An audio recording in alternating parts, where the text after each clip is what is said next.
मैं अभी पिछले दिनों पढ़ रहा था कायद मोहम्मद अली जिन्ना की लीडरशिप के बारे में, तो उसमें कैटेगरिकली लिखा हुआ था कि वो कभी यू टर्न नहीं लेते थे। वो गलत डिसीजंस भी उनकी ज़िंदगी में बहुत ही कम है, क्योंकि वो राइट डिसीजन भी नहीं लेते थे। वो सिर्फ डिसीजन लेते थे और उसके बाद उसको राइट करने के लिए जो है पूरी एफर्ट लगा दिया करते थे। पाकिस्तान में ऑब्वियसली यू टर्न जो है एक फैशन बन गया जब से पाकिस्तान तहरीक इंसाफ के चेयरमैन इमरान खान साहब प्राइम मिनिस्टर बने और उन्होंने अपनी गलतियों को यू टर्न समझा। मुझे आज भी याद है जब पहला प्रोग्राम मैंने किया इलेक्शन का रिजल्ट आने के बाद, फैसल वाउडा साहब मेरे साथ थे और मैंने उनको ये बताया कि आपने ये आज़ाद मेंबर्स को लेके, ये इलेक्टेबल्स को लेके पंजाब में गवर्नमेंट तो बना ली है, फेडरल में भी गवर्नमेंट बना ली, हालांकि आपकी सिंपल मेजॉरिटी ना फेडरल में है ना पंजाब में है, लेकिन ये एक कॉम्प्रोमाइज़ है और अब आप में और दूसरे स्टेटस को के प्लेयर्स नवाज शरीफ साहब, जरदारी साहब में कोई फ़र्क नहीं। तो वाडा साहब उस वक्त भी कह रहे थे ये नंबर गेम है, ये इसमें ये करना पड़ता है और इसके लिए ज़रूरी होता है। आज क्या हुआ, जितना इमरान खान साहब पे बहुत तूफान आए, बहुत प्रेशर्स आए, ठीक है एस्टैब्लिशमेंट उनके साथ खड़ी रही, इदारे उनके साथ खड़े हुए, कोरोना का तूफान आया, ऑपोजिशन का तूफान आया, नवाज शरीफ के बाहर जाने का ब्लेम आया, पीडीएम का तूफान आया। अभी भी जब मैं आपसे बात कर रहा हूँ पीडीएम का इजलास जारी है, डिनर जारी है, जिसमें शहबाज शरीफ साहब ने पीपल्स पार्टी को इन्वाइट किया हुआ है, लेकिन वो इतना बड़े तूफान साबित नहीं हो सके, ना पीडीएम, ना अपोजिशन, ना कोरोना, जितना गवर्नमेंट ने कॉम्प्रोमाइज पोजीशन के बाद हुकूमत संभाली और उन लोगों के बलबोते पर हुकूमत संभाली जो ना नजरियाती रुकन थे पाकिस्तान तहरीक इंसाफ के, जो इलेक्टेबल्स थे और बाद में पता चला वो उनमें से आधे से ज्यादा तो जहांगीर तरीन ग्रुप के लोग थे। कितना क्रेडिबिलिटी हिट हुई है प्राइम मिनिस्टर की जहांगीर तरीन की पैरेलल लीडर बनने से, और कितना चैलेंजेबल है प्राइम मिनिस्टर की लीडरशिप और गवर्नेंस और हुकूमत के लिए पंजाब और फेडरल में इस ग्रुप का कायम होना, जो कि 2023 तक वो कह रहा है हम कायम रहेंगे। और कितना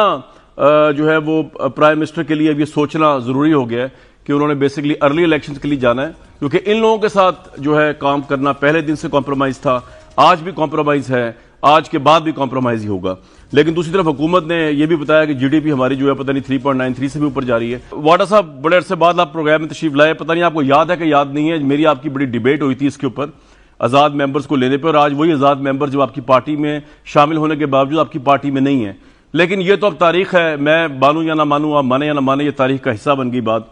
प्राइम मिनिस्टर ने इस पर यू टर्न लिया था। आज आपको लगता है कि जहांगीर तरीन, इनका ग्रुप और ये तमाम मसाइल जो है, इन्होंने प्राइम मिनिस्टर की पोजीशन को कॉम्प्रोमाइज कर दिया है? वो कह तो रहे मैं ब्लैकमेल नहीं होऊंगा, लेकिन अगर रिपोर्ट वन वे और दी अदर वे आई, आपकी क्रेडिबिलिटी हिट होगी। हमारा अलमिया ये है कि अगर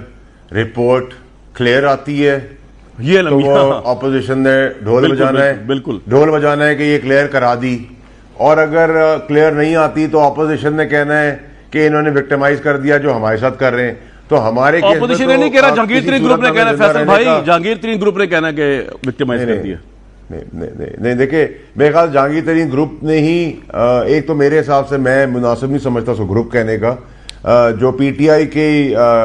लोग हैं उन्होंने इसलिए नहीं कहना क्योंकि उन्होंने ही एम्फेसिस इस चीज का रखा है कि रिपोर्ट को पब्लिक किया जाए, और वो उनका हक भी बनता है, नंबर एक। नंबर दो ये कि क्रेडिबिलिटी हिट तब होती अगर कोई कॉम्प्रोमाइज या विड्रॉल हो जाता या पीएम अपने स्टांस से हट जाते, वो भी नहीं हुआ। नंबर तीन ये कि जहांगीर तरीन कोई हमारे लिए कोई दुश्मन या हमारा मुखालिफ नहीं है। जहांगीर तरीन साहब के केस में मैं आपके शो पे पहले ही बोल चुका, आपके शो पे फिर बोल देता हूं कि जब लोग छुप छुप के बातें करते थे हमारी पार्टी से, जब इख्तलाफात शुरू हुए, तब मैं उनसे खुल के बात करता था, और वजीर आजम साहब की नॉलेज में भी ये बात थी, क्योंकि आपका काम होता है मुस्बत रोल प्ले करना, अच्छाई बताना और बुराई को रोक लेना। ये किसी भी खानदानी आदमी का तरीकेकार परवरिश का हिस्सा होता है, ना कि आप किसी के वहां जाके लड़ाई करवाएं। तो जहांगीर तरीन साहब की जहां तक कामयाब शख्सियत, उनका कारोबारी तर्ज तरीका और उनकी पार्टी का खिदमात है, मैं पर्सनली तो उनका बहुत बड़ा वेल विशर भी। लेकिन फैसल भाई मेरा सवाल आपसे ये, जो आज से 3 साल पहले भी था कि आपने कॉम्प्रोमाइज करके गवर्नमेंट ली, अगर आप ये कहें कि जहांगीर तरीन साहब या कोई और आज प्राइम मिनिस्टर इमरान खान साहब भी किसी को नॉमिनेट कर दें अपनी जगह पे, तो हम नहीं मानेंगे, और हमारे जैसे बहुत सारे लोग नहीं मानेंगे। इमरान खान एक था, एक है और एक रहेगा, नंबर वन। नंबर टू ये कि हमारा इख्तलाफ ये था कि घर की बात घर में रहे, वो घर की बात घर में आ गई, तरीक़ेकार शायद डिफरेंट था, बात खत्म हो गई। अब आज मुझे आप बताएं, चौधरी निसार साहब अचानक से 3 साल बाद आ गए हैं ओथ लेने के लिए, तो हम ये बात बोलें जो एक्चुअल बात है मिफ्ता साहब की पार्टी के अंदर कि नवाज शरीफ को रिजेक्ट किया है, मरियम नवाज की सियासत को रिजेक्ट किया शहबाज शरीफ ने, और ये जो ग्रुप है अच्छा, आप इसको इस्लाह देखते हैं और ऐसा ही है, और ना हुआ तो फिर इसको भी आप मुझे सिलेक्ट कर दें। अल्लाह का फजल, अभी तक तो जो 99% बातें की वो सब ठीक हुई। अभी भी आपको बता रहा हूं कि ये एक लेकिन फैसल भाई उन्होंने तो कहा कि मैं किसी गेम का हिस्सा नहीं हूं, निसार तो आज कहा उनका वो तो आप लोगों ने लेने नहीं दिया, पता नहीं गवर्नमेंट को क्या खतरा है उनसे, पंजाब गवर्नमेंट को, लेकिन उन्होंने कहा मैं किसी गेम का हिस्सा नहीं, खतरा नहीं है। खैर वो 3 साल बाद आए, 2-3 दिन अगर हम भी डिले कर देते किसी वजह के तहत हो जाएगा उनका, कोई मसला नहीं है। अच्छा सही है। तो आपके नजदीक ये जो अली जफर की रिपोर्ट बन गई आएगी जब, तो उससे आपका सारा मामला हल हो जाएगा और कोई आप पे इसका लगेज नहीं आएगा आपके ख्याल में? मतलब अगर रिपोर्ट में क्लियर हो गए तब ये लोग नहीं कहेंगे एनआरओ दिया है, और रिपोर्ट में अगर क्लियर ना हुए तो आपको पता है ये ग्रुप जो है ये बजट पास नहीं कराएगा आपका। कामरान शाह साहब देखिए, मैंने तो बहुत पहले आपसे कहा था कि ये पीटीआई का हिस्सा है, पीटीआई की फैमिली है जी, और पीटीआई को ये वोट नहीं, वोट के अलावा भी जब भी पीटीआई के अंदर किसी किस्म की कोई मुश्किलात होगी, ये सारे लोग, क्योंकि इनका डे वन से मानना एक है इमरान खान हमारा लीडर है, तो यही हमारा भी स्टांस है। इमरान खान कॉम्प्रोमाइज ना था ना होगा कभी आगे। जहांगीर तरीन साहब बहुत अच्छे आदमी है, हम पसंद करते हैं उनको, लेकिन जहांगीर तरीन साहब या जहांगीर तरीन साहब जैसे जितने भी पार्टी में लोग हैं, ना हम इमरान खान उनको मानते हैं ना मानने देंगे, और इमरान खान साहब भी अगर नॉमिनेट कर दें हम उनको भी नहीं मानेंगे। सिंपल सी बात है। अच्छा, हमारा लीडर, हमारी ब्लाइंड फॉलोइंग इमरान खान साहब के साथ है। सर ये आपका पॉइंट आ गया, किसी को अच्छा लगता है, बुरा लगता है, बिल्कुल ठीक। मिफ्ता इस्माइल साहब, कल कोर कमेटी से खिताब किया पाकिस्तान तहरीक इंसाफ के चेयरमैन के तौर पे प्राइम मिनिस्टर ने, और उन्होंने कहा कि मैं किसी को एनआरओ नहीं दूंगा चाहे मेरी गवर्नमेंट चली जाए। तो अगर मैं इसको दूसरे तरीके से देखता हूं कि अगर इनकी गवर्नमेंट चली भी जाए, वाडा साहब ये कह रहे हैं कि नहीं जी हमने तो मामला अफाम तफहीम तय कर लिया, हालांकि जो ग्रुप है वो बना इसलिए है कि प्रेशर कायम रहे और वो जहांगीर तरीन साहब को डिफेंड करने के लिए एट लार्ज बना है। अगर ये रिपोर्ट जो है अली जफर साहब की बादियुल नजर में तरीन ग्रुप के खिलाफ आती है तो उसके मुतालिक वाडा साहब तो कुछ नहीं कह रहे, लेकिन मैं आपसे कह रहा हूं, तो प्राइम मिनिस्टर ने ये कहा, और प्राइम मिनिस्टर ये कह रहे हैं बेसिकली कि मेरी हुकूमत जाती चली जाए मैं एनआरओ नहीं दूंगा। इस सिचुएशन में अगर हुकूमत जाती है तो वो तो हीरो बन के निकलेंगे मिफ्ता भाई, कि जिस मुल्क में एहतसाब नहीं हुआ उस शख्स ने अपनी हुकूमत गंवा के एहतसाब को प्रेफर किया, इंसाफ का बोलबाला किया, भले हुकूमत चली गई उनकी, तारीख में नाम हो जाएगा इमरान खान का। देखें, अगर ये हम बात वैक्यूम में कर रहे हो, हमको और कुछ ना पता हो तो ये बात शायद इसकी बात को वजन होता, लेकिन हमें ये पता है कि मिसाल के तौर पर कि एक साहब जो कि इस्लामाबाद में रहते थे, अब्दुल कादिर साहब, जो बात कर रहे थे कि 70 करोड़ रुपए देंगे, उसको पीटीआई ने टिकट दी सेनेट की, बड़ा शोर हुआ कि नहीं इसको कैसे टिकट दे दी, तो खान साहब ने टिकट विड्रॉ करी, लोगों ने बड़ी तारीफ करी कि क्या बात है यार, क्या विजन है, खान साहब ने जमहूरियत की बात करी, पार्टी की टिकट विड्रॉ करी। किसी और साहब को दी, फिर उसको विड्रॉ कराया, अपने वोटरों को कहा कि इसको वोट करो, अपने इसको वोट करवाया, उसको फिर ज्वाइन करा लिया, 3 यूटर्न ले ली, लेकिन बहरहाल अब्दुल कादिर जो है वो इनकी पार्टी में सेनेट का मेंबर बन गया। मतलब ये आप जुल्फी बुखारी साहब के ऊपर, ये जो रावलपिंडी रिंग रोड के ऊपर स्कैंडल है, आमिर कियानी साहब के ऊपर देख लीजिए कि अद्वियात का 400, 500 गुना महंगी करने की बात हुई, पार्टी का सेक्रेटरी जनरल बना दिया। ये नदीम बाबर साहब ने नवंबर दिसंबर के अंदर डीजल से बिजली बनाई है, इस मुल्क के अंदर कितना महंगा एलएनजी लिया है वो तो और बात है, डीजल से बिजली बनाई है 22 रुपए का यूनिट, ये सबको पता है। मतलब क्या मैं अब बात करूं कि मतलब अब जो है ना वो मतलब टूट चुके हैं, सारे डैम्स टूट चुके हैं, अब तो ये पानी रवा है कि अब कितनी बातें आ गई हैं आपके सामने, मेरे सामने, फैसल भाई के सामने भी आ गई हैं कि क्या क्या करप्शन हो रही है, खान साहब के लोग किस तरह की हरकतें कर रहे हैं, और वुज़राओं के नाम मैं ले सकता हूं, मैं लेना नहीं चाह रहा हूं। तो सच्ची बात यह है कि अब मतलब ये कहना कि वो मैं एनआरओ नहीं दूंगा, तो एनआरओ तो अपने आप को दे रहे हैं वो, और आप कैसे एक प्राइम मिनिस्टर अपने आप को कैसे एनआरओ दे रहे हो? भाई किससे को वो कह रहे हैं मैं तो परवाह नहीं करूंगा, मेरी हुकूमत चली जाए। आप जो है भाई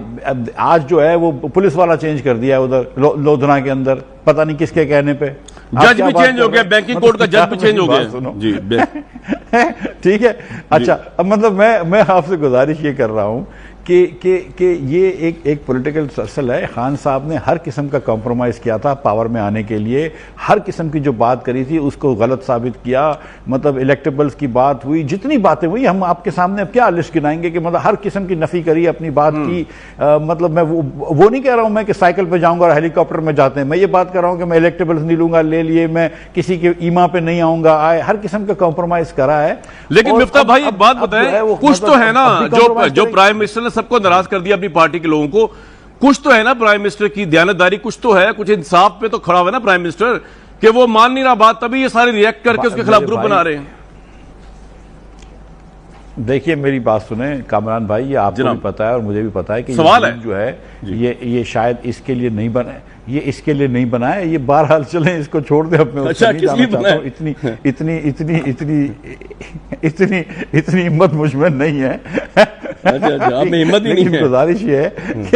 कि मैं, सर मेरी बात सुने, ये मतलब कि बुजदार साहब के लिए ग्रुप बना है या जो भी वजह से बना है, पता नहीं, मैं उस पर नहीं जाना चाहता हूं, लेकिन ये आपको भी पता है कि इससे कोई ताल्लुक नहीं है। मतलब जहांगीर तरीन के ऊपर केस का, मतलब जहांगीर तरीन थोड़ी खुद बना सकते थे ग्रुप, चलो उसको छोड़ दो। मतलब ये है कि ये साहब जिन्होंने अब्दुल कादिर को 70 करोड़ रुपए जो बात कर रहे थे देने की, जिसके अंदर हुआ, आप देखें कि किसकी, आप एक आखिरी गुजारिश सुन लीजिए, आप जरा ये देख लीजिए सर, आप इन्वेस्टिगेटिव जर्नलिस्ट भी हैं, कि किस किस ये जो पार्टियां हैं, किस किस ने कितने कितने चंदे दिए हैं डिफरेंट ऑर्गेनाइजेशंस को, जो खान साहब से भी मुंसलिक हैं अपने ये मतलब ये स्मार्ट सिटी और ये पता नहीं क्या क्या है, मैं तो नाम नहीं जानता हूं, इस रावलपिंडी रिंग रोड पे। तो अब ये करप्शन की बात तो रहने दें, खुदा का वास्ता है, बस ये तो अब पारसाई की बात ना करें। अब इनको ये एनआरओ देना है तो ये अपने आप को एनआरओ देंगे। राइट, ये पॉइंट आ गया आपका। वैसे आपको मुफ्ता भाई मुफ्त का मशवरा दूं, प्राइम मिनिस्टर के दरवाजे खुले में, उन्होंने अली जफर को अपॉइंट कर दिया, हालांकि पता नहीं कानून में गुंजाइश है या नहीं है। यकरुकनी जिस तरह उन्होंने प्राइवेटली एक मेंबर को अपॉइंट कर दिया है, वो जाके इन्वेस्टिगेट कर रहा है और उसकी रिपोर्ट भी क्या है। लेकिन आपको भी अगर कंप्लेंट है कोई, आप भी जेल में रह के आए इमरान खान साहब के दौर में, उनको अगर कंप्लेंट है, राना सनाउल्लाह को अगर दूसरों को कंप्लेंट है, आप जा सकते हैं, रास्ते खुले में भाई। अब तो प्राइम मिनिस्टर से मिले, आपके भी प्राइम मिनिस्टर है वो मिफ्ता भाई। मैं क्या अली जफर साहब के पास जाऊं, बोलूं आप रिपोर्ट दो, मैं प्राइम मिनिस्टर के पास जाए, प्राइम मिनिस्टर के पास जाए, वो पता नहीं हो सकता फैसल वाडा को नॉमिनेट करते हैं आपके ऊपर, दोनों कराची के आप। लेकिन आगे चलता हूं, मैं आगे चलता हूं। फैसल भाई ये जो कामरान भाई, आखिर एक सीरियस बात, मैंने भी बड़ी सीरियस बात की थी यार, बोले बोले बोले बोले बोले बोले बोले क्या कह रहे हैं भाई? सर गुजारिश ये है कि ये अगर ये जो इस किस्म की हरकतें करी हैं, मुझको एहसन इकबाल वगैरह को पकड़ के आपने जेल में डाल दिया, शाहिद अब्बासी को, सीरियसली आपने अकाउंटेबिलिटी को भी ख़त्म कर दिया, आपने पॉलिटिकल विक्टिमाइजेशन से आगे नहीं बढ़ने दिया। आप ये सोचते थे कि इमरान खान आएगा तो रियल अकाउंटेबिलिटी करेगा, तो इस पाकिस्तान के अंदर आप करते, आप तो मतलब ईमानदार लोगों को पकड़ कर जेल में डाल रहे हैं क्योंकि उनकी आपको आवाज़। पॉइंट आ गया जी।